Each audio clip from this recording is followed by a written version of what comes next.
أما بعد فأعوذ بالله من الشيطان الرجيم بسم الله الرحمن الرحيم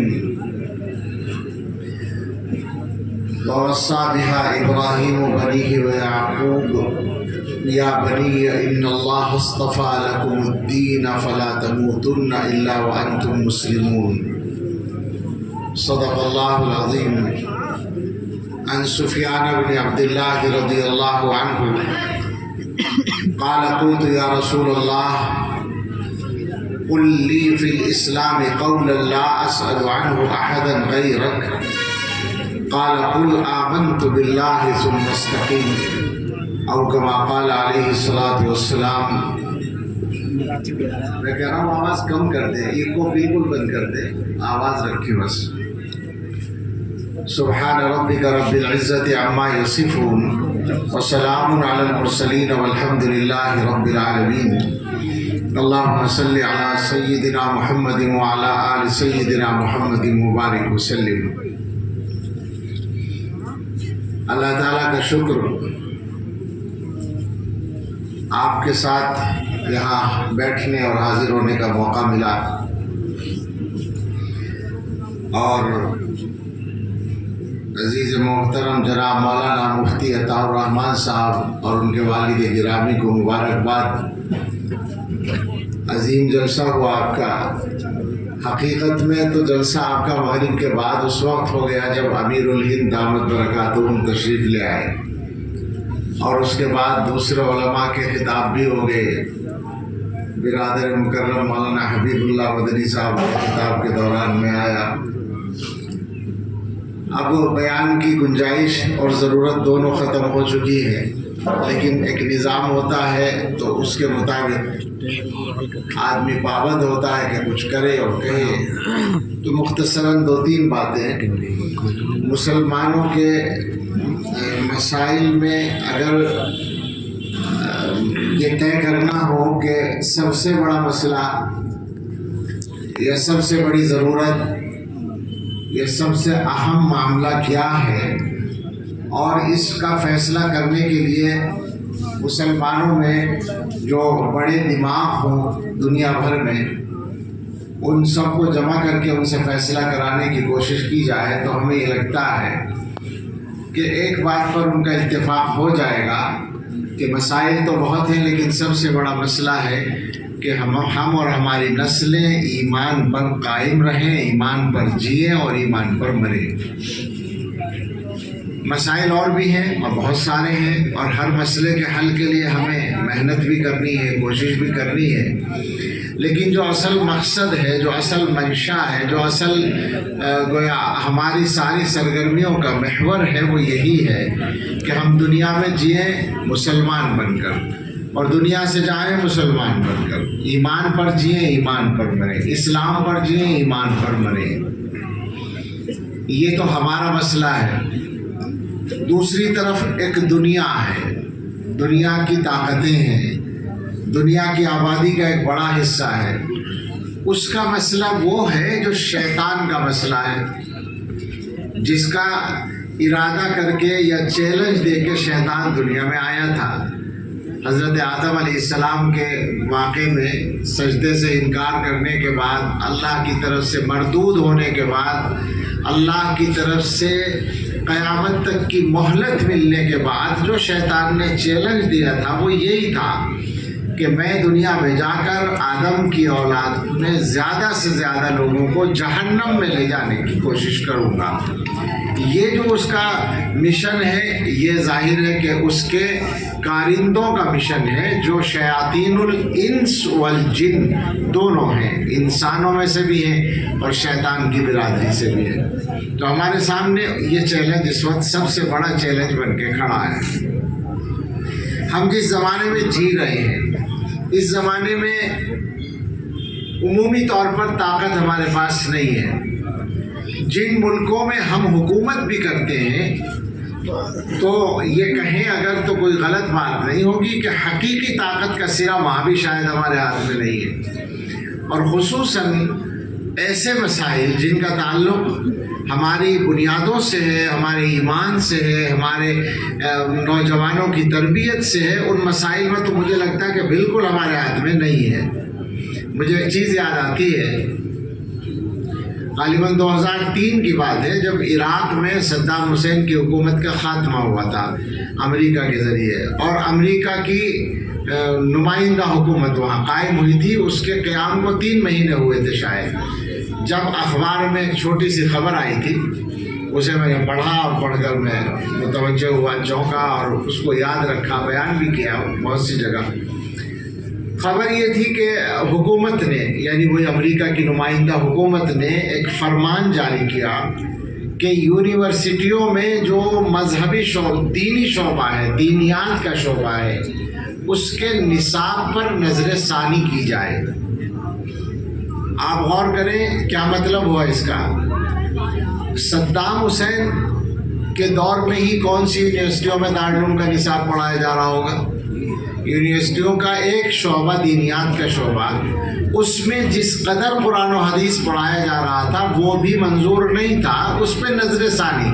اور نظر ثانی کا مطلب تو آپ سمجھتے ہوں کہ اس زمانے کے بہت خاص لفظوں میں سے ہے نظر ثانی۔ یعنی اگر یوں کہا جائے، کہنا ہو کہ مثلا حکومت نے تیل کی قیمت بڑھائی، تو یوں نہیں کہا جائے گا کہ تیل کی قیمت بڑھائی، کہا جائے گا تیل کی قیمتوں پہ نظر ثانی کی گئی۔ کہنے کا یہی طریقہ ہے۔ تو نظر ثانی کا مطلب تھا کہ وہاں سے دینی نصاب کو اور گھٹا دیا جائے۔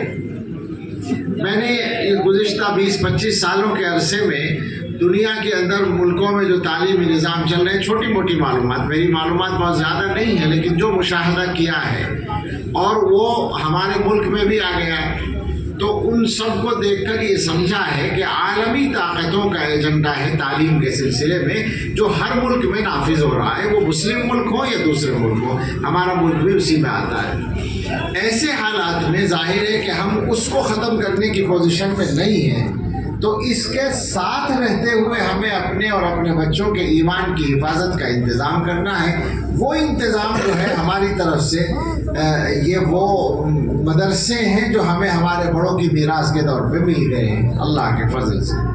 لہذا اب سب سے بڑا کام ہمارے کرنے کا یہ بنتا ہے کہ ہم ان مدرسوں کو اس طرح چلائیں جیسے ہمیں انہیں چلانا چاہیے۔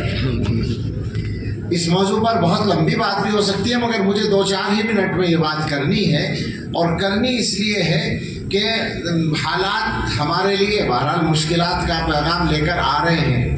آج کی تازہ خبر نے کچھ لوگوں کو راحت کا سانس لینے کا موقع دیا ہے۔ سپریم کورٹ نے جو یو پی مدرسہ بورڈ کے وجود کو آئینی مان لیا ہے، تو ٹھیک ہے، یہ ایک وقتی طور پر ہم کہہ سکتے ہیں کہ خوشائند خبر آئی ہے، لیکن وہ مسائل اس سے کم نہیں ہوتے جو مسائل مدرسوں کے لیے کھڑے ہوئے ہیں۔ ان حالات میں سب سے زیادہ ہماری ذمہ داری بنتی ہے کہ ہم ان مدرسوں کو مضبوط کرنے والے کام کریں۔ مضبوط کرنے والے کاموں میں بنیاد ہوتی ہے ہمارے مذہب کے اعتبار سے، دین کے اعتبار سے، حضرت محمد رسول اللہ صلی اللہ علیہ وسلم کی دی ہوئی سنت کے اعتبار سے، کہ ہم ہر کام اللہ کے لیے کریں، نیت صحیح رکھیں۔ اور ہم کا مطلب مدرسوں میں کام کرنے والے سب لوگ، یعنی مثلا مدرسوں کے ذمہ دار بھی، مدرسوں میں پڑھانے والے بھی، مدرسوں میں پڑھنے والے بھی، اور مدرسوں میں تعاون کرنے والے بھی۔ کسی کے بھی سامنے ختم کرنا ہے، کسی کے بھی سامنے اللہ کی رضا کے علاوہ کوئی اور مقصد نہ ہو۔ خاص طور سے میں اپنے بچوں سے، جوانوں سے جو بڑی تعداد میں یہاں بھی موجود ہیں اور ہر جگہ رہتے ہیں، یہ کہوں گا کہ یہ عمر جو ہے، اس عمر میں آدمی کو نمایاں ہونا اچھا لگتا ہے۔ اس عمر کی خواہشات میں سب سے بڑی خواہش، بلکہ اگر غور کریں تو اس عمر کی کیا قید ہے۔ ہم لوگوں کی عادت ہو گئی ہے کہ ہم سفید داڑھیوں والے جو ہیں وہ جوانوں پر بات رکھ کر کہہ دیتے ہیں، ورنہ جوان ہو یا بوڑھے ہم سب کا اس معاملے میں ایک جیسا حال ہے کہ اپنے آپ کو نمایاں کرنے کی خواہش ہمارے اندر بہت رہتی ہے۔ اور نمایاں کرنا بھی کیا ہے، زیادہ سے زیادہ یہ کہ ویڈیو میں ہمارا چہرہ آ جائے، فوٹو میں ہمارا چہرہ آ جائے، اسٹیج پہ ہم نظر آ جائیں۔ یہ اتنی چھوٹی سی اور اتنی معمولی سی اور اتنی غیر یعنی پائیدار سی خواہش ہے کہ کسی سمجھدار آدمی کی یہ خواہش ہونی نہیں چاہیے، مگر یہ ہو رہا ہے، ہوتا ہے، نقصان ہوتا ہے اس سے، آدمی اصل کام پر دھیان نہیں دے پاتا۔ اصل کام کرو، جس کے کرنے کا جو کام ہے اس کام کو اللہ کی رضا سامنے رکھ کر کرو۔ پڑھانے والے اس چکر میں نہ رہے کہ ہماری تعریف ہوگی، ہماری شہرت ہوگی، بلکہ ہمیں بچوں کو تیار کرنا ہے، ہمیں طلبہ کو بنانا ہے، ان کو اپنے پاس جو کچھ ہے وہ منتقل کرنا ہے ان تک اللہ کی رضا کے لیے۔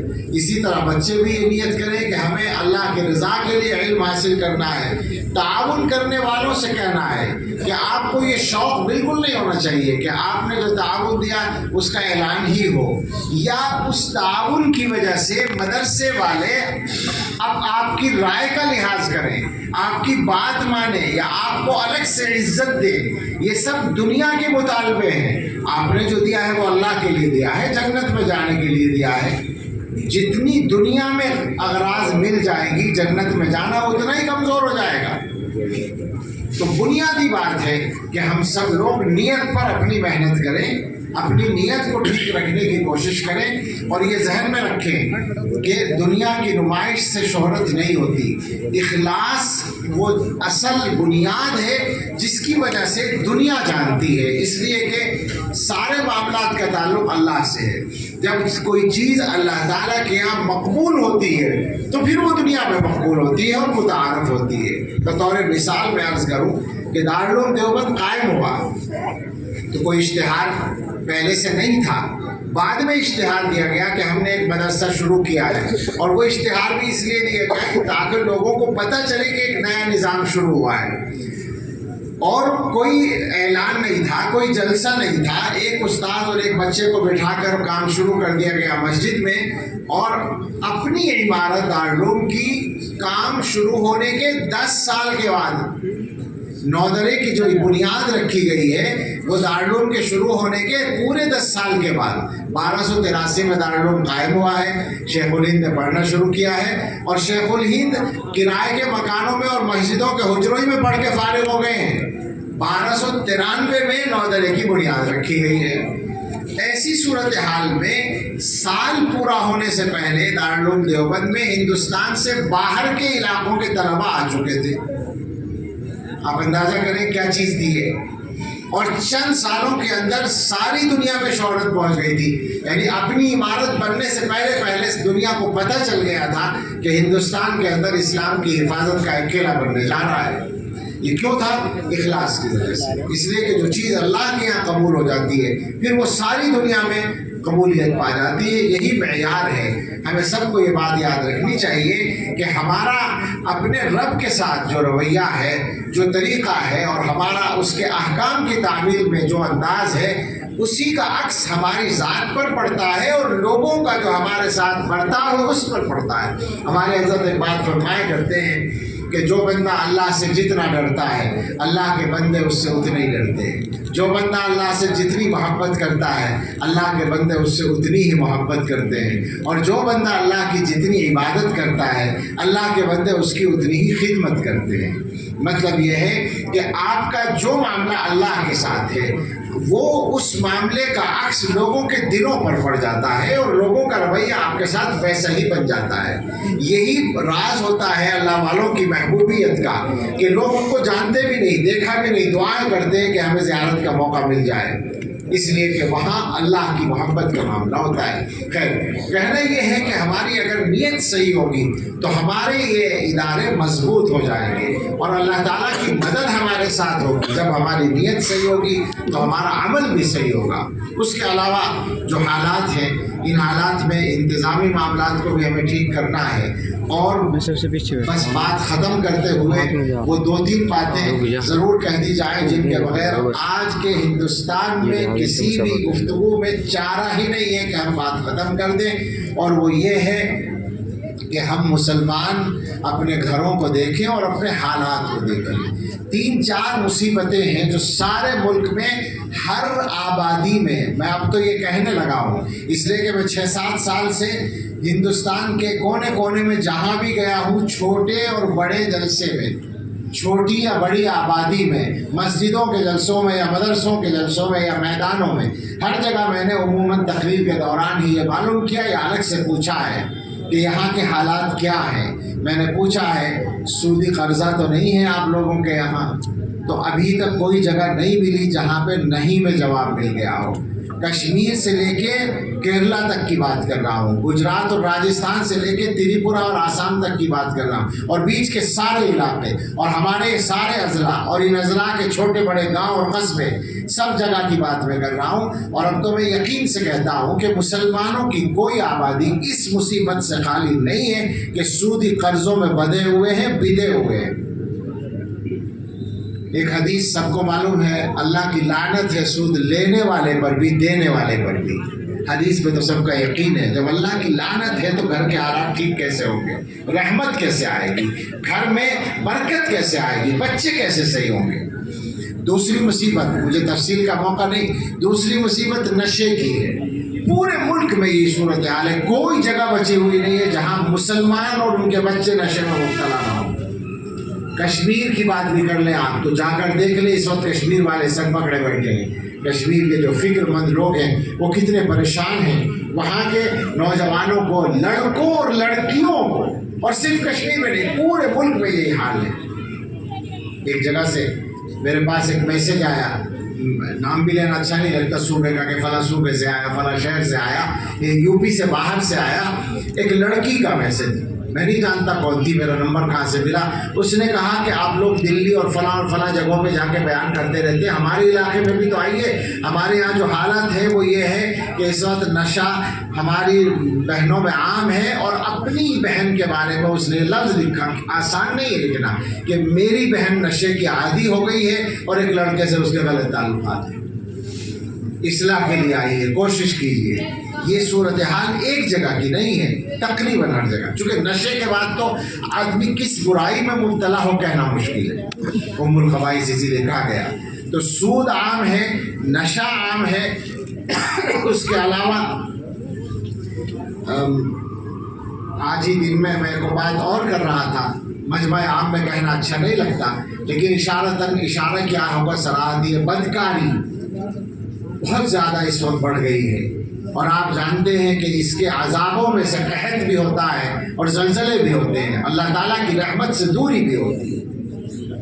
اور وہ بدکاری جو رضامندی سے ہے، اس کا پتہ کم چلتا ہے نا، بالجبر اگر ہو تو وہ آسان نہیں ہے، اور وہ ویسا ظلم دنیا میں بھی مانا جاتا ہے، لیکن بالرضا کو دنیا میں جرم اور ظلم نہیں مانا جاتا۔ تو کم سے کم مسلمانوں کے گھروں میں اور مسلمانوں کے ماحول میں تو یہ نہیں ہونا چاہیے، اس سے پوری طرح اپنے آپ کو نکالنے کی ضرورت ہے۔ اور انہی سب چیزوں کا شاخسانہ ہے وہ جس کی طرف ابھی کسی نے اشارہ کیا تھا کہ بچیاں یا بچے ایمان سے پھر رہے ہیں۔ کیوں پھر رہے ہیں؟ وہ صرف ان خواہشات کی تکمیل کے چکر میں۔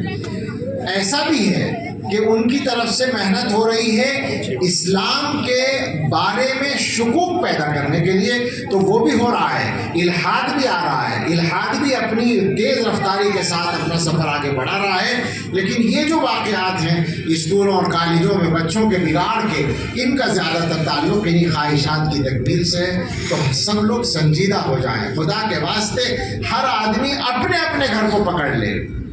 میں آپ سے اگر کہوں تو برا نہ مانیں کہ ہم لوگ اپنے گھروں سے غافل ہیں، ہمارے اکثر مسلمان بھائی اپنے گھروں سے غافل ہیں۔ ماں باپ کو یہ خبر نہیں ہے کہ میرا بیٹا رات کو 9 بجے سے 12 بجے تک کہاں رہتا ہے اور کیا کرتا ہے، اور ماں باپ کو یہ خبر نہیں ہے کہ ہماری بیٹی دن میں جو 12 بجے سے 4 بجے تک اسکول کے نام پر گئی ہوئی وہ کہاں رہتی ہے۔ اکثر ماں باپ کو یہ خبر نہیں ہے، اور یہ بدترین صورتحال ہے، ہمیں اس سے نکلنا ہے۔ اس کے علاوہ ہمارے پاس کوئی چارہ نہیں، ہم پورے طور پر ان مصیبتوں سے اپنے آپ کو نکالیں، سودی قرضے ختم کریں، حلال پر اکتفا کریں، چاہے تنگی ترشی سے بسر کرنی پڑے، انشاءاللہ برکت بھی آئے گی، روزی مقدر کی مل کے رہے گی۔ گھروں سے سودی قرضے کو بالکل نکال دیں۔ نشہ اگر ہو تو اس کے لیے محنت کریں، کیونکہ نشے کی عادت پڑ جاتی ہے، اس کے لیے محنت کرنی پڑے گی اس سے بچانے کے لیے۔ اور برائیوں پر نظر رکھیں، برائیوں کے ہونے کے جو راستے ہیں ان کو بند کریں،